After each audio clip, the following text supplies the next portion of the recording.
Versões. O que vai impactar na sua vida agora no Café com Política. No Café com Política de hoje, nosso convidado é o deputado estadual João Vitor Xavier, que é pré-candidato à Prefeitura de Belo Horizonte pelo Cidadania. Deputado, bom dia, bem-vindo mais uma vez aqui à Rádio Super, prazer falar com o senhor. Bom dia, Rodrigo, bom dia, Thalita, bom dia a todos da Rádio Super, prazer enorme falar com vocês. Deputado, a sua pré-candidatura está avançando, o senhor já definiu o nome do seu candidato a vice, que é o empresário Leonardo Bortoleto, que é do DEM. Ontem, a sua pré-candidatura recebeu um apoio de peso, que é do PSB, um partido importante no cenário político, que inclusive representa também um avanço para o seu tempo de TV. Ainda hoje a gente mostrava que o senhor vai ter, inclusive, mais tempo de TV e rádio na propaganda eleitoral gratuita do que o atual prefeito Alexandre Calil. Da mesma forma, o senhor recebeu o apoio de um outro partido que está num espectro político diferente, que é o PSL. Então temos aí partidos que vão da direita à esquerda ou à centro-esquerda na chapa do senhor. Como é que vai ser lidar com essa diversidade de opiniões e de posicionamentos que certamente vai existir? É da diversidade que nós construímos a riqueza, né? O mundo é plural, nós temos pessoas com todas as vertentes. Na cidade de Belo Horizonte, essas vertentes precisam ser escutadas. Eu acho que a nossa coligação ela é uma coligação mais fortemente de centro-direita. Nós temos o PSB, que é um partido que talvez destoe dessa visão de mundo, mas nós respeitamos as diferenças, as divergências. Eu tenho a minha visão própria, pessoal, de mundo, mas o principal, Rodrigo, é respeitar a diferença, ouvir a todos e construir aquilo que for melhor e aquilo que for mais justo. Quanto mais você consegue ouvir e quanto mais você consegue ouvir os diferentes, melhor você vai governar uma cidade. O que não pode continuar acontecendo é termos uma cidade que não escuta ninguém, que não dialoga com as pessoas, que não dialoga com os poderes constituídos, um prefeito que não conversa com o presidente da República, que tem 70% do orçamento, que não dialoga com o governador, que seria tão importante para ajudar a construir soluções, que não dialoga com a Câmara Municipal, com o povo de Belo Horizonte, que praticamente extinguiu a importância das regionais, um projeto que foi muito importante para Belo Horizonte, porque descentralizou o serviço e colocou a população mais próxima da prefeitura. Hoje nós temos uma prefeitura distante do presidente, distante do governador, e principalmente distante do povo. Então acho que essa é uma característica importante que eu tenho, a capacidade de poder ouvir, de compreender os diferentes e de respeitar a posição de todos. Eu acho que isso Belo Horizonte precisa e precisa muito. Deputado, o nome do senhor foi colocado como um dos possíveis nomes mais fortes aí na corrida eleitoral em relação ao prefeito Alexandre Calil. É uma gestão bem avaliada do atual prefeito, mas o nome do senhor seria um nome possível de talvez até levar aí para o segundo turno. Como que o senhor enxerga essa situação? Eu enxergo com muito otimismo. Eu quero lembrar, Thalita, uma situação que aconteceu há 2 anos. Quando nós estávamos na última campanha, todo mundo dizia o seguinte: olha, a Dilma já está eleita, a Dilma é senadora. Das 2 vagas para o Senado, uma é da Dilma, a outra será disputada pelo Carlos Viana, pelo Rodrigo Pacheco, pelo Diniz Pinheiro, mas uma vaga já é da Dilma. E quando a urna abriu, a realidade era completamente diferente. O atual governador do estado, Romeu Zema, ele tinha uma semana antes da eleição, segundo as pesquisas da época, 8%. Quando abriu a urna uma semana depois, ele tinha 43% e ganhou a eleição com uma força estrondosa das urnas.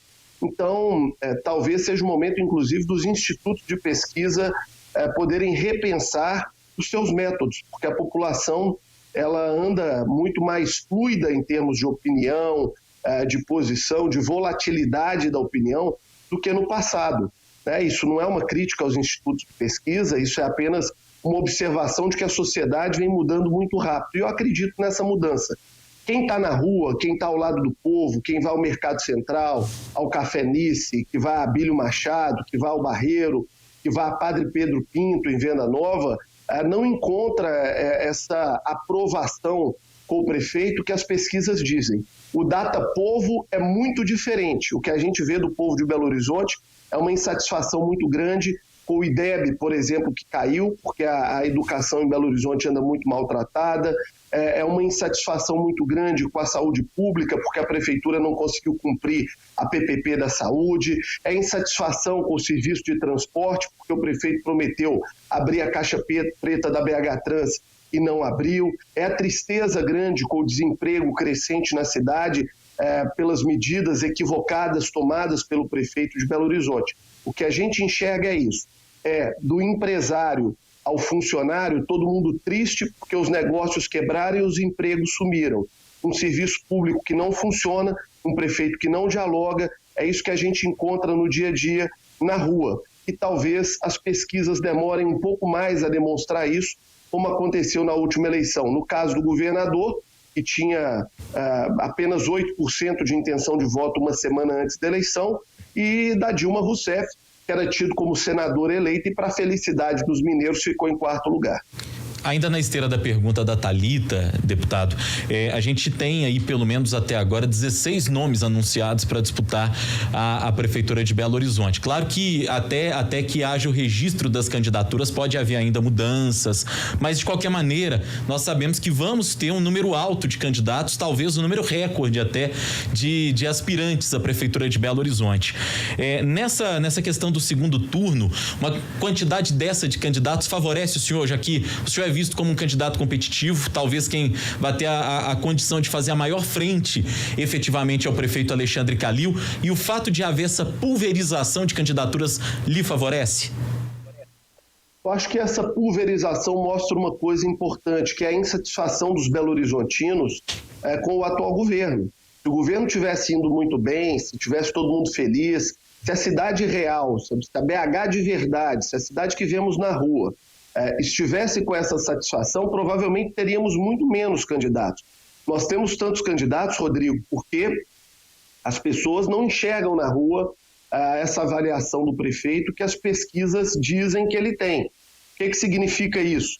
As pessoas não satisfeitas se organizam em outros projetos para apresentar outras ideias para a cidade. E esse reflexo vem também na ampla coligação que formamos, porque os partidos, todos eles que estão caminhando comigo e outros que eu dialoguei que não estão na minha coligação, mas que também fazem parte do campo de oposição ao prefeito, já perceberam que esse modelo de cidade apresentado pelo Calil é insustentável. É uma cidade sem diálogo, sem respeito à opinião do próximo, distante das pessoas, sem entrega do serviço público. Eu quero bater nessa tecla, Rodrigo. Nós tivemos o anúncio dos números do IDEB, eu vi agora há pouco vocês apresentando um dado da alegria do governo de Minas com a melhora da nota do Estado. Enquanto Minas melhorou, Belo Horizonte piorou. Belo Horizonte perdeu 0,3 pontos no IDEB. Perdemos 3 posições em relação às demais capitais do Brasil. A educação está pior em Belo Horizonte. Isso é fruto de várias medidas equivocadas da Prefeitura de Belo Horizonte no setor.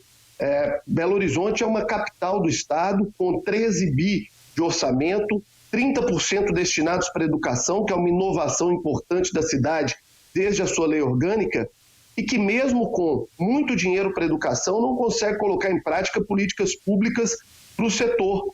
A educação de Belo Horizonte está entregue ao PT há mais de 20 anos, continua entregue ao PT através de uma indicação que foi feita pela vice-prefeitura de Belo Horizonte, como boa parte da prefeitura, aliás, de Belo Horizonte, é entregue ao PT, é entregue à esquerda, a cultura está entregue, a saúde está entregue, a educação está entregue, pastas importantíssimas de Belo Horizonte estão entregues ao PT e à esquerda, e isso dificulta muito que tenhamos um governo eficiente, um governo que funcione. E é por isso que as pessoas estão buscando outro caminho.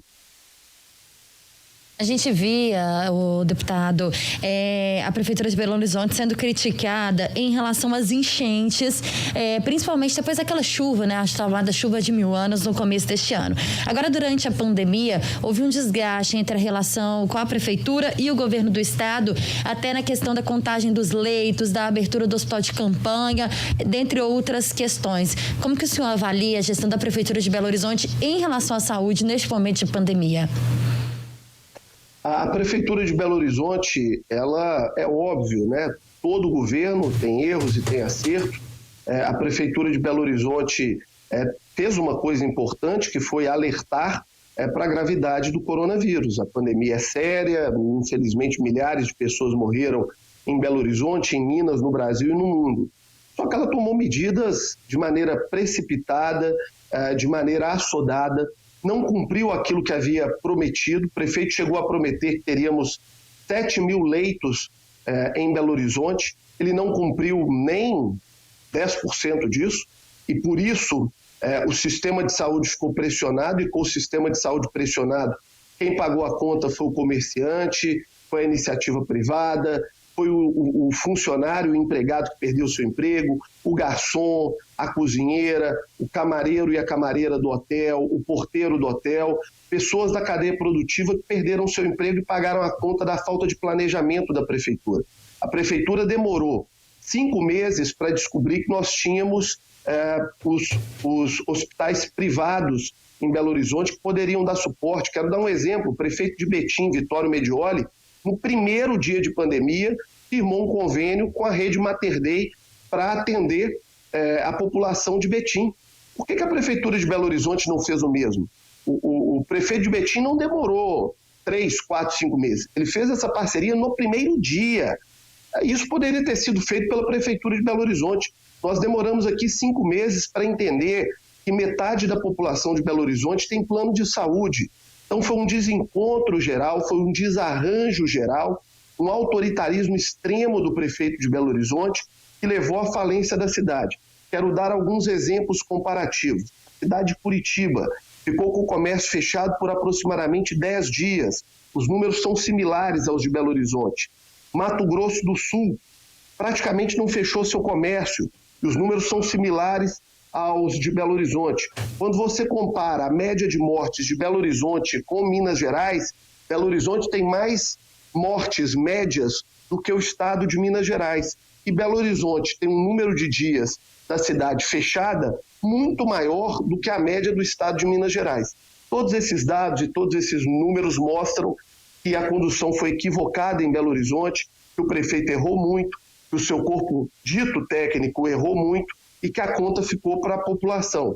Nós temos o recorde mundial de cidade fechada, nós tivemos mais de 12.000 empresas que faliram. E quando uma empresa fecha as portas, nós temos que lembrar dos pais e mães que ali trabalham. Normalmente gente simples que precisa do seu emprego. Quem pagou a conta pelas decisões precipitadas, pela falta de infraestrutura e de diálogo, infelizmente, foi o povo mais simples de Belo Horizonte. Hora do bate-pronto. No Café com Política, hora do bate-pronto. São perguntas objetivas, respostas objetivas. O senhor já conhece o quadro combinado, deputado? Combinado, vamos lá. Para começar, prioridade para BH. Descobrir e reencontrar e trabalhar pela vocação da cidade. Qualquer ser humano precisa de uma vocação para vencer na vida, e toda cidade também.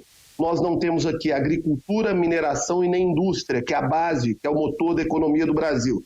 Precisamos investir no turismo de negócios, precisamos investir na nossa gastronomia, na nossa culinária, no setor de eventos, de bares, de restaurantes.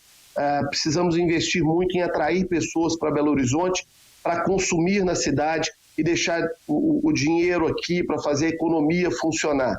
Quando eu falo desse turismo, eu não estou dizendo da pessoa que virá de Paris, de Nova York, mas estou dizendo do cara que virá de Divinópolis, de Sete Lagoas, de Ribeirão das Neves, de Betim, de Sabará, de Contagem. Nós temos um potencial muito grande para isso. Esse é o futuro de Belo Horizonte e é preciso que a Prefeitura faça a sua parte. Bate pronto, hein, deputado? Agora, renovação política. Desculpa, não ouvi? Renovação política?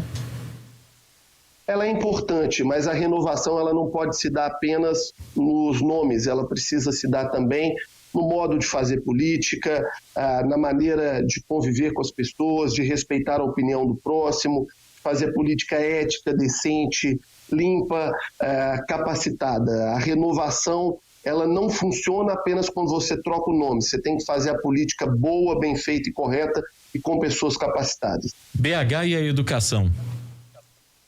uma tristeza a notícia que nós tivemos de que Belo Horizonte, mais uma vez, mais um ano, caiu no IDEB, fruto de uma política educacional equivocada que está entregue ao PT e à esquerda há muitos anos, com a manutenção de um projeto que não dá certo há muitos anos em Belo Horizonte. A educação de Belo Horizonte está entregue há mais de 20 anos ao PT e os resultados são extremamente negativos em Belo Horizonte. Outra tristeza, as mães não podem deixar os seus filhos em tempo integral nas UMEIs, que era um grande avanço de Belo Horizonte. Nós precisamos corrigir isso no próximo governo. Prefeito Alexandre Calil, em apenas uma palavra. Desperdiçou uma grande oportunidade, pegou uma cidade organizada e não deu conta de fazer um bom trabalho. Uma palavra: decepção. Deputado estadual João Vitor Xavier, pré-candidato à Prefeitura de Belo Horizonte pelo Cidadania, nosso convidado de hoje aqui no Café com Política. Deputado, obrigado pela entrevista, prazer falar com o senhor. Muito obrigado pela oportunidade, Rodrigo, Thalita e a todos da Rádio Super, sempre um prazer muito grande conversar com vocês.